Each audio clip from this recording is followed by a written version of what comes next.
Realmente conversando com vocês sobre esse tema, que é um tema de extrema importância, mas em virtude desse distanciamento, nós vamos fazer essa aula gravada. Espero que vocês possam tirar o máximo possível de conhecimento.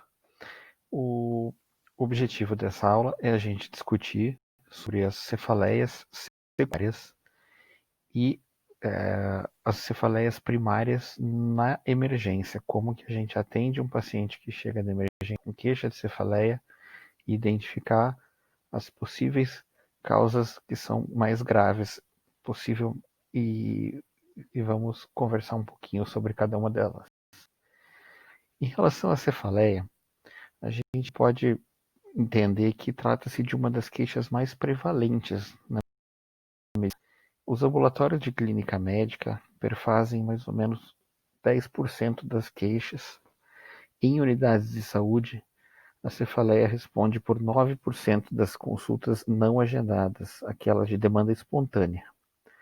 Nos ambulatórios de neurologia, consultórios, é o motivo mais frequente de consulta. E nas unidades de emergência, é a quarta queixa mais comum, respondendo aproximadamente 4,5% dos atendimentos. Esse panorama foi comprovado num estudo do pessoal do grupo de Ribeirão Preto, que avaliou várias unidades de saúde, UBSs próximas à região, e identificaram que de todas as consultas, 9% a queixa era cefaleia. Dessas cefaleias, 55% eram as que a gente chama de cefaleias primárias. As primárias são essas que a gente identifica como enxaqueca, que foi a mais comum apresentada, depois a cefaleia do tipo tensional, depois a cervicogênica.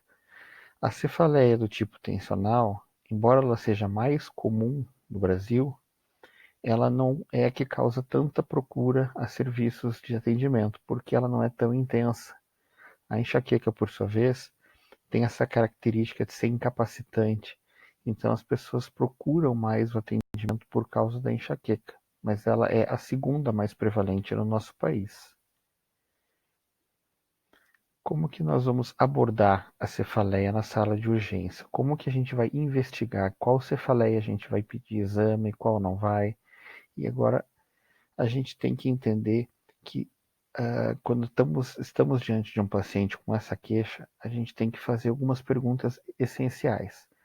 E se a gente tiver esse método, esse mnemônico SNOOP na nossa memória, fica muito mais simples.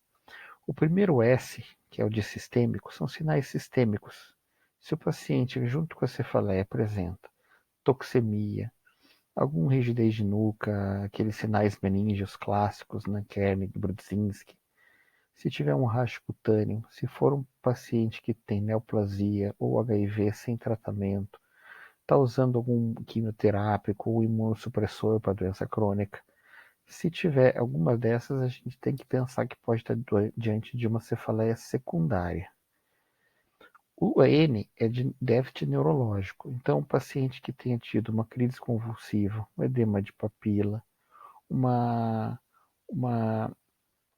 hemiplegia ou hemiparesia, tem que investigar mais a fundo. O primeiro O seria o paciente que iniciou com uma cefaleia após os 50 anos de idade. É uma idade que não é comum as cefaleias primárias acontecerem. Geralmente, quando começa após 50 anos, temos que pensar em alguma cefaleia secundária. O segundo O, que é o início súbito, ou a primeira cefaleia que o paciente teve, e esse início súbito, geralmente ele acontece o padrão Thunderclap, que atinge um máximo de intensidade da dor em até 60 segundos. Toda vez que a gente tem uma cefaleia que chega com esse padrão que atinge o máximo da dor em 60 segundos, nós temos obrigatoriamente que pensar em causas vasculares, como trombose venosa, ruptura de aneurisma, dissecção de carótida, malformação arteriovenosa que rompe. O P é padrão. Então, mudanças no padrão. Uma pessoa que tinha uma cefaleia que acontecia uma vez por mês, parecido com uma enxaqueca, e de uma hora para outra ela começa a aumentar de frequência muito acelerada, não melhorar mais com analgésico, fica refratária. Então, para qualquer item que você faça pergunta para o paciente e se ele se encaixar em algum desses, nós precisamos fazer uma investigação laboratorial ou de imagem para investigar se essa cefaleia não é secundária a algum outro problema. Como que a gente, quais os objetivos do manejo desse paciente na urgência? Primeiro é aliviar a dor. O paciente que vai até a unidade de saúde, muitas vezes, ou até a UPA, ele já tentou tratar com analgésico via oral, tomou 1, 2, 3 medicamentos, não passou. Então ele precisa que seja feito um tratamento da dor. Depois, ao mesmo tempo em que você avalia e trata, você exclui essas causas secundárias que podem ser agravantes, que podem ser fatais muitas vezes. E por último, descartou causas secundárias, aí você orienta o paciente a fazer um tratamento contínuo, porque muitas vezes é um paciente que tem cefaleia 1 vez por semana, 2, várias vezes, procura serviço de urgência para fazer tratamento, e mais importante é orientar que após ele precisa fazer um segmento ambulatorial para que não tenha mais essas crises de dor. Então, se a gente está diante desse cenário, que o paciente apresenta algum daqueles sinais de alerta ou não.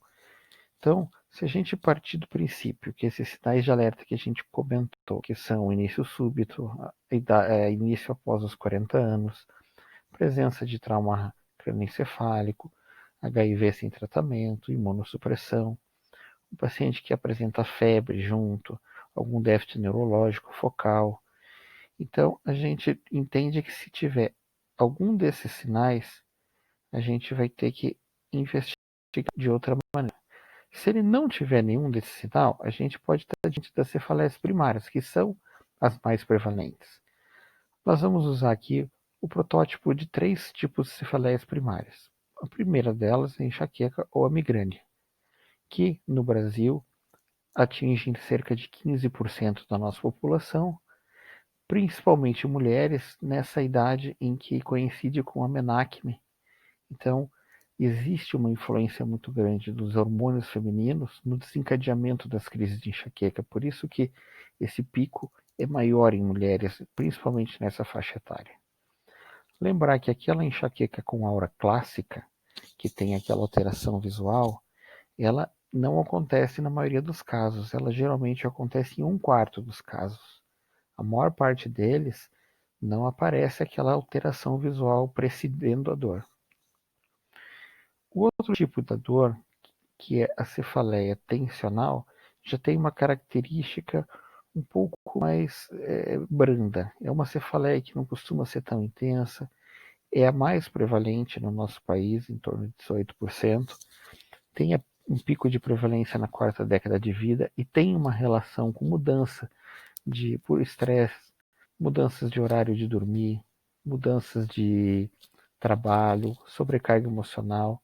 Tem uma relação muito próxima com alguma desses padrões. E a cefaleia trigêmino-autonômica, representada aqui pela cefaleia insalva, que é uma característica de dor extremamente intensa, que uma duração mais curta, que geralmente tem sinais autonômicos associadas. Não é tão frequente quanto as outras. Existe uma prevalência maior em homens, embora essa incidência, as pesquisas mostrem que já não sejam mais 85%, já tem trabalhos mostrando que é 4 ou 5 homens para uma mulher. E quando a gente está diante desse, como que é especificar? Como que a gente vai pensar em enxaqueca? Basicamente, enxaqueca tem esses critérios. Então, pelo menos 2 do seguinte: ser unilateral, pulsar de moderada a forte intensidade e piora com atividade física. Tá? Não é exclusivamente unilateral, ela pode ser bilateral. Por isso que são pelo menos 2 desses critérios.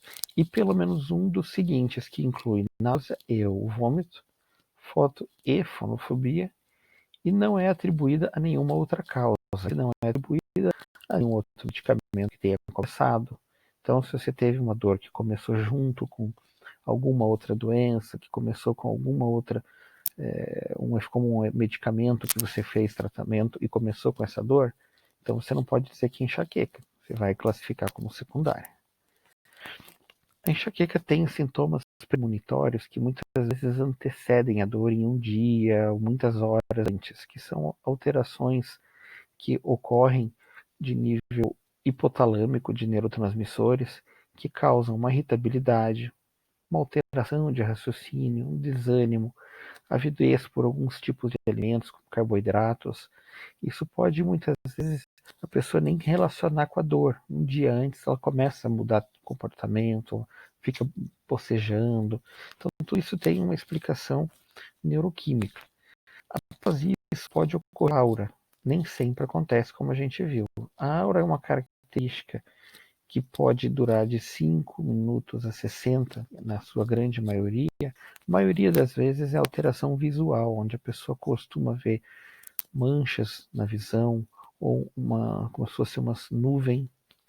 Outras pessoas percebem raios passando, a imagem distorce de tamanho. E isso, em algumas situações, pode até fazer alteração de sensibilidade ou até de fala, mas o mais comum é essa alteração visual. Após a aura melhorar, aí tem a fase da dor propriamente dita. A fase da dor é que muitas vezes leva-se a fazer a procura ao atendimento de urgência e emergência.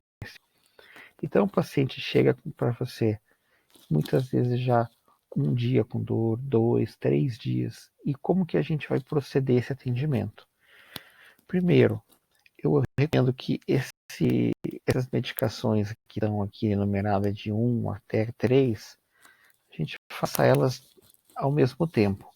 Porque se você faz um medicamento, espera meia hora, 1 hora, faz outro, mais 1 hora, às vezes fica um dia inteiro para fazer o paciente parar com a dor, e ele está sofrendo já. Então, se a gente tomar o diminidrato, que além de ajudar na dor, pode melhorar nos vômitos, a dipirona endovenosa, o cetoprofeno, muitas vezes já é o suficiente. Você pode, esses medicamentos você pode encontrar em qualquer UPA ou pronto atendimento, pronto-socorro. Eles não são medicamentos tão difíceis de ter, porque eles servem para vários tipos de situação.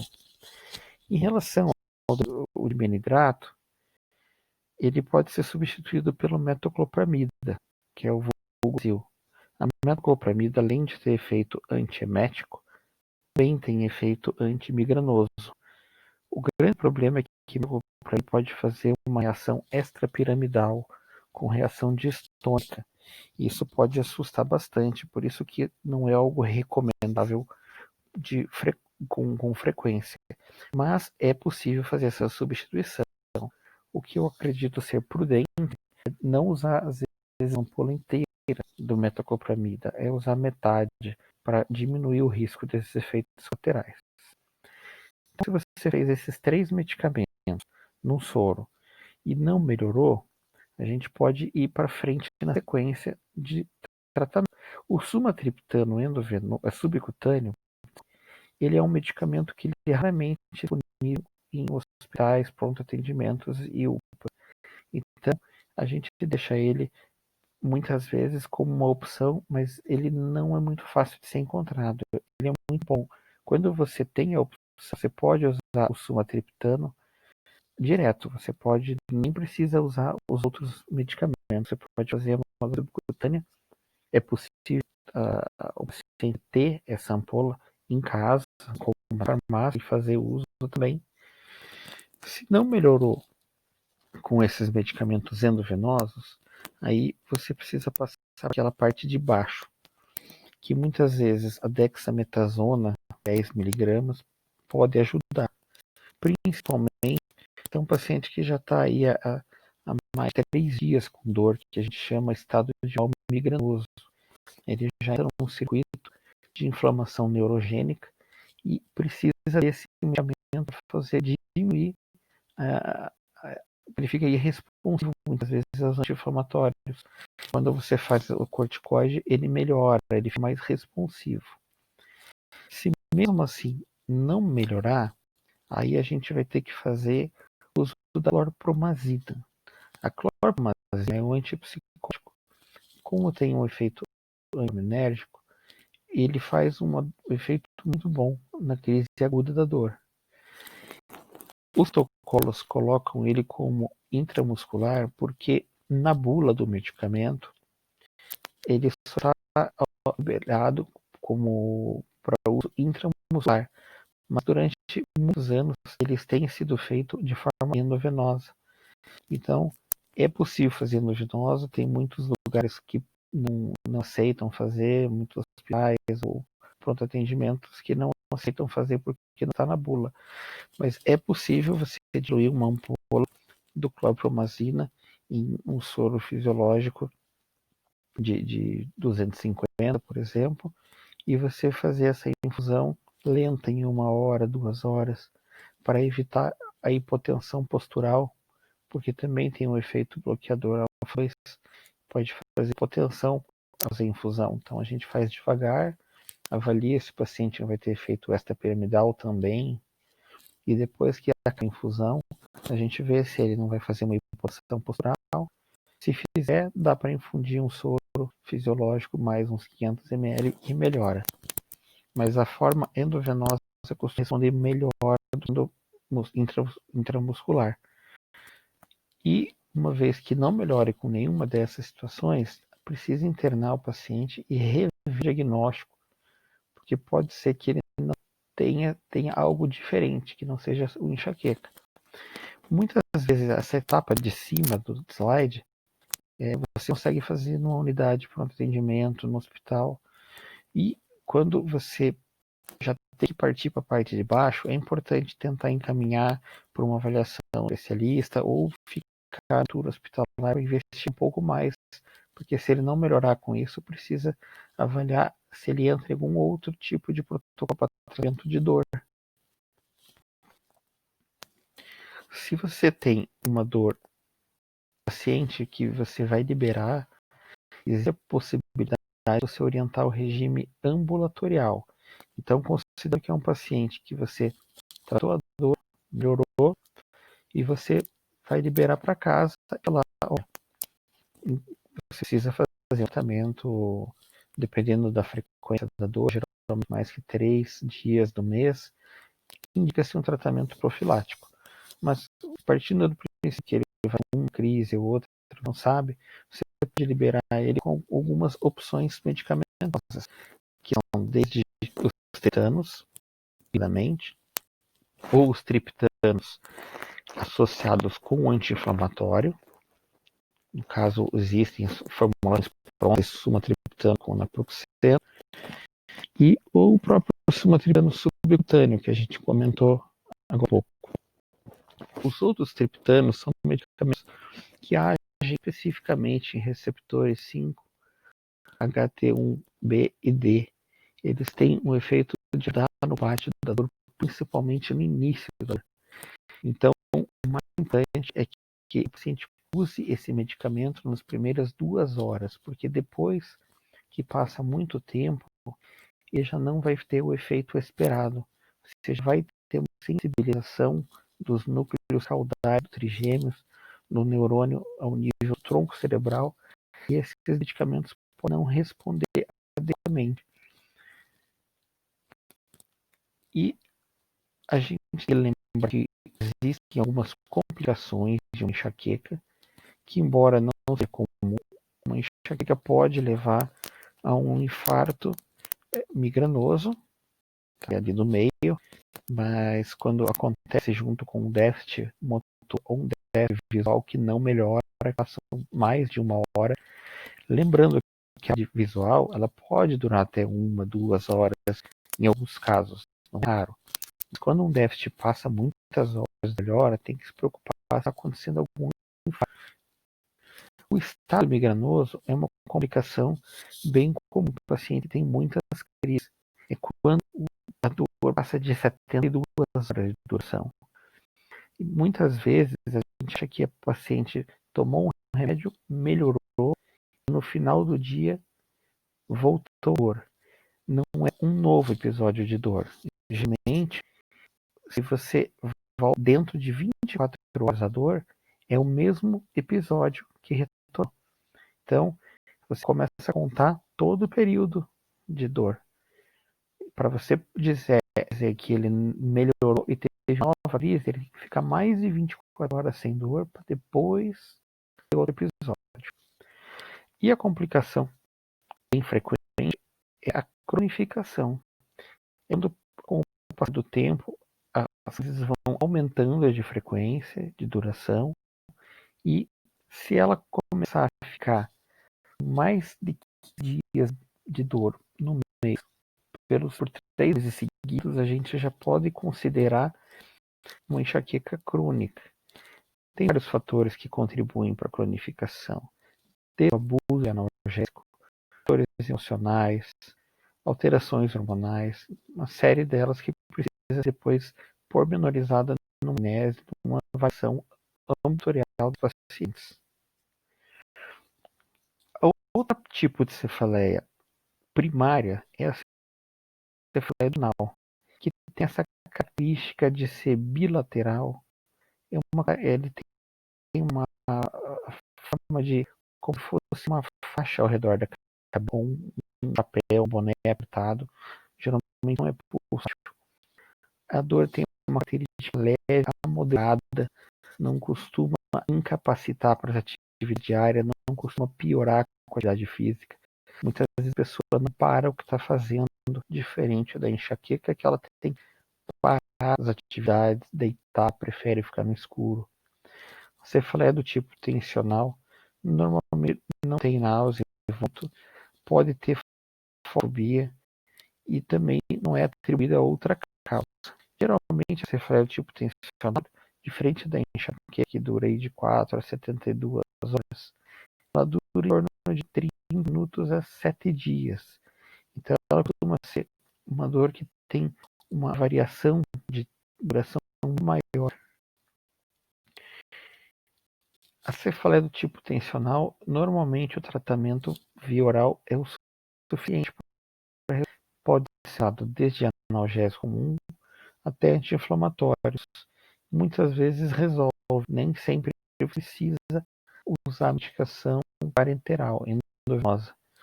E existem formulações prontas onde esses analgésicos já estão associados à cafeína, o que aumenta a absorção do analgésico e melhora o efeito no combate à dor.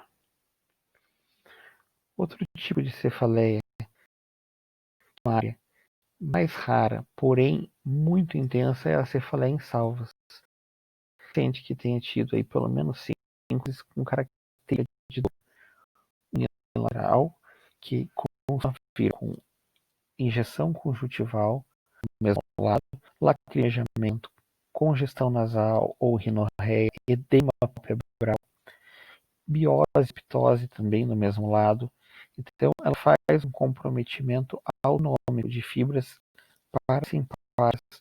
E isso costuma durar de 15 a 180 minutos na cefaleia em salvas, se não tratada.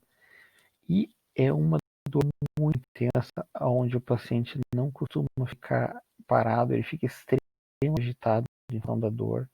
Ela pode dar mais de uma vez no mesmo dia. E ela chega a ser intensa ao ponto da pessoa que bater a cabeça na parede, ideação suicida, que ela precisa de um tratamento de uma forma rápida, porque em 180 minutos ela pode deixar a pessoa extremamente mal. A opção de tratamento uma boa opção eficaz é o oxigênio do 100%, máscara sem recirculação, que aí varia de 10 a 2 litros por minuto. Tem protocolos que colocam 14 litros e por 20 minutos. Muitas vezes é o suficiente para tirar a crise. Uma opção interessante é aquele sumatriptano subcutâneo. A vantagem é que o paciente pode ter o sumatriptano para domiciliar. Começou com uma crise, ele já fez o uso. O oxigênio, ele precisa chegar até um serviço para fazer o uso, às vezes ele demora aí 1 hora até isso acontecer. Normalmente, analgésicos comuns, anti-inflamatórios, opioides, não têm eficácia para esse tipo de dor. Então tem que evitar. E se você já tiver feito o prévio de algum medicamento vasoconstritor, aí não indica o uso do triptano. E se você entrou naqueles questionários com algum sinal de faleia que possa identificar que ela seja secundária, a gente precisa fazer uma investigação um pouco mais detalhada. Como a gente faria isso? Pode dividir estrategicamente e de forma mais a direcionar o teu raciocínio entre aguda e crônica. Aguda, a emergente, é aquela que você pode dividir sem febre e com febre. Se é uma cefaleia aguda sem febre, a gente pode estar diante de um acidente cerebral, hemorragia intraparenquimal. Então, o AVC isquêmico, 25-30% dos casos pode ter dor. Normalmente ele faz déficit focal junto. A hemorragia intraparenquimatosa, quando você tem um sangramento intraparenquima cerebral, costuma dar bastante cefaleia e normalmente déficit motor ou qualquer déficit focal. A HSA, que é a hemorragia subaracnoideia, costuma vir com uma dor muito intensa, aquele Thunder Flap.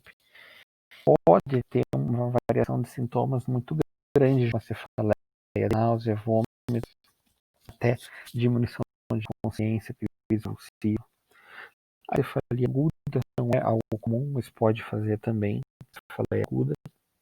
E a trombose venosa cerebral. Toda vez que é uma cefaleia muito aguda, de surgimento rápido, e você tem uma rigidez de nuca, não tem febre, você precisa caminhar para fazer uma imagem, uma investigação. E cefaleia aguda com febre, a gente precisa dividir se ela tem sinais de alerta ou não. Se é um paciente que tem cefaleia aguda com febre e é um paciente que às vezes tem aí um déficit focal, um paciente que tem uma imunossupressão, ou é um paciente que você pode identificar aí uma rigidez de nuca, pode ser que você esteja diante de uma meningite, um abscesso. Porém, se não tem nenhum sinal de alerta, você examina o paciente completamente normal, você pode estar diante de alguma infecção sistêmica, um resfriado, gripe, sinusite, pode fazer uma cefaleia aguda, com febre, sem nenhum comprometimento nervoso. A dengue é uma situação que dá muita dor de cabeça, muita dor regular. Pode simular um quadro de meningite, mas ao examinar o paciente, ele não tem nenhum sinal de alerta. Se a gente estiver diante de um paciente que tiver uma cefaleia mais crônica, daí lembre dessa evolução. Também podemos dividir entre a progressiva, ou seja, ela foi aumentando a intensidade e a duração, com e sem febre. Então, se você está diante de uma crônica que está progredindo, está aumentando a dor, sem febre, podemos estar diante de um hematoma subdural crônico, que é pouco mais comum em idosos que podem, por uma atrofia cerebral, tendem a ter um sangramento das veias emissárias por pequenos traumas, ou às vezes pelo uso de anticoagulantes ou antiagregantes plaquetários, outras doenças. E esse sangramento aos poucos pode ir fazendo um aumento de tamanho, fazendo compressão do parênquima até causar algum sinal clínico de déficit motor, déficit focal, junto com uma cefaleia progressiva. A cefaleia pós-traumática, que às vezes a pessoa não tem nenhuma lesão cerebral, mas com o passar do tempo pode ter ouvido uma dor consequência desse tema. Uma hipertensão idiopática é uma situação relativamente difícil de diagnóstico. Tem que se pensar sempre que tem gente, o mais comum, mulher de jovem obesa que faz uso de contraceptivos, que é só aumentar a pressão craniana e não sabe a causa, e a pessoa começa a ter uma hora da cefaleia com borramento visual, náusea, eventos, e algum distúrbio intracraniano não vascular. Então, uma hipertensão de colo também pode fazer cefaleia progressiva, uma neoplasia intracraniana acrescentamente.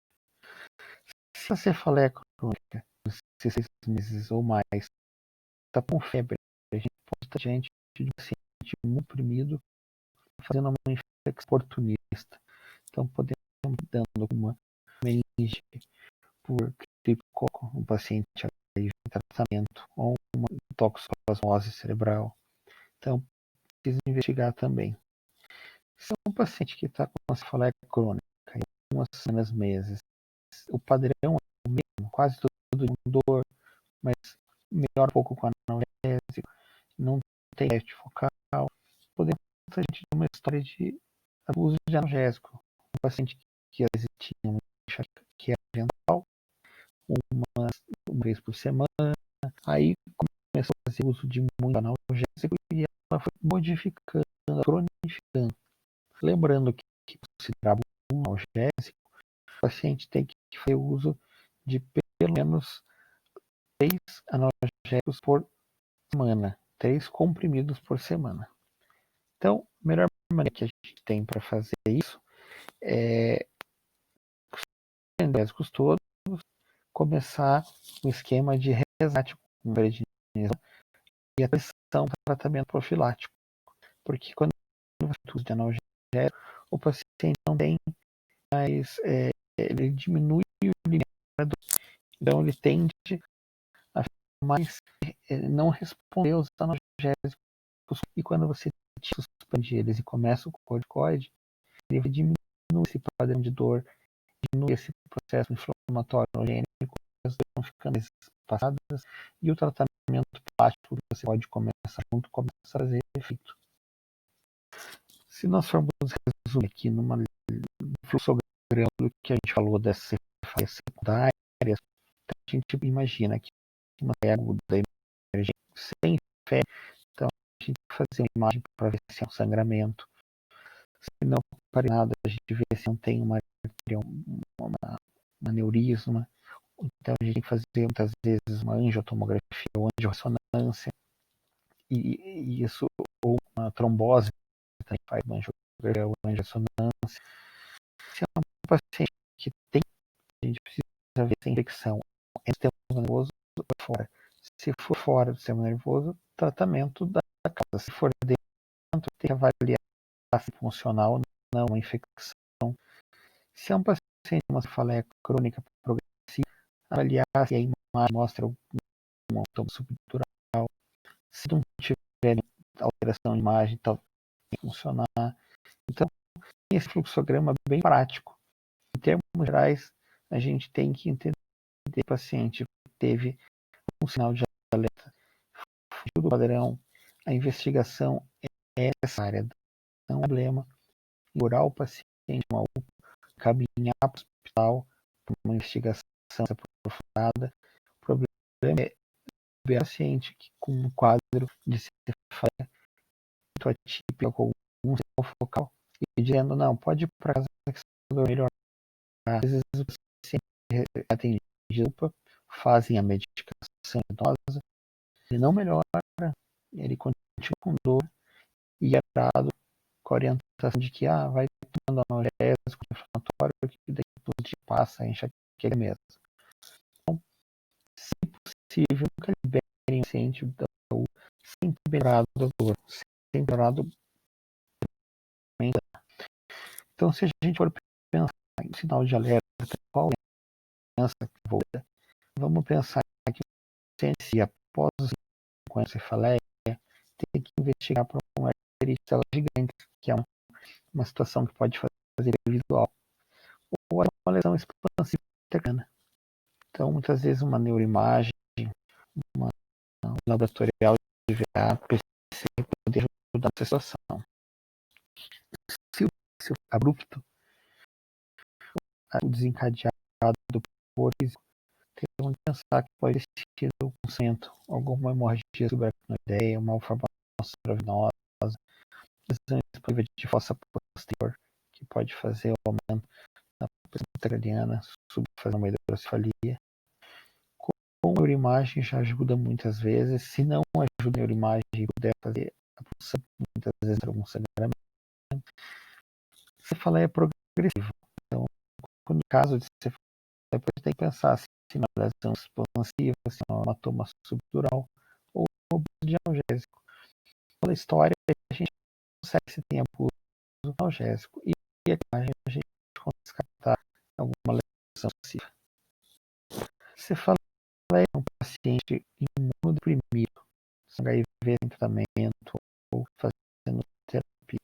Pensa que é uma metástase, uma meningite crônica por fungo, carcinoma, o próprio abscesso cerebral, toxoplasmose. A neuroimagem já é muitas vezes o suficiente, eventualmente precisa da punção. Se apresenta junto com a dor, febre, edema, rigidez de nuca, temos que descartar a presença de meningite ou encefalite. A própria neuroimagem e com a punção lombar já nos ajuda bastante. Se houver um sinal neurológico focal, atuando aqui a aura, então sente que uma força que não melhorou, que uma tensão que passou de 2, 3, 4 horas e não melhora, então precisa ver uma imagem, se não foi uma malformação venosa ou uma lesão expansiva também. A neuroimagem se ajudar muitas vezes. Se houver papila edema, algo um pouco difícil de você avaliar por edema, ou ser um paciente muito fácil pegar, é difícil avaliar papila edema para paciente, às vezes muito treinado, e enfim, não é algo fácil de se avaliar. Tem esse conceito, a gente pode entender que é um ponto de pressão intracraniana, isso pode ser lesão expansiva ou hidrocefalia intracrepática, que é chamado pseudotumor, ou meningite pode fazer ter uma circulação do líquido edema. Muitas vezes a imagem é o suficiente, às vezes punção lombar, pressão. Então, quando estivermos diante de uma dor de cabeça, a primeira coisa, excluir as dores. Não espere a dor vai embora, faça o tratamento. Ele estiver melhorado, for para casa, haverá, seja de um tratamento profilático, comento contínuo, se só um analgésico ou um medicamento específico de crise de migrânia, quando necessária a dor. Passou de 3 vezes mês, indicado uma profilaxia. Profilaxia você pode iniciar tanto no momento da consulta, mas ele precisa fazer na UBS ou até com um especialista. Mas aqui você pode ser tratado por um médico generalista, considerando a doença extremamente prevalente. Era isso que eu queria dizer a vocês. Eu espero que tenha sido uma aula. Um abraço.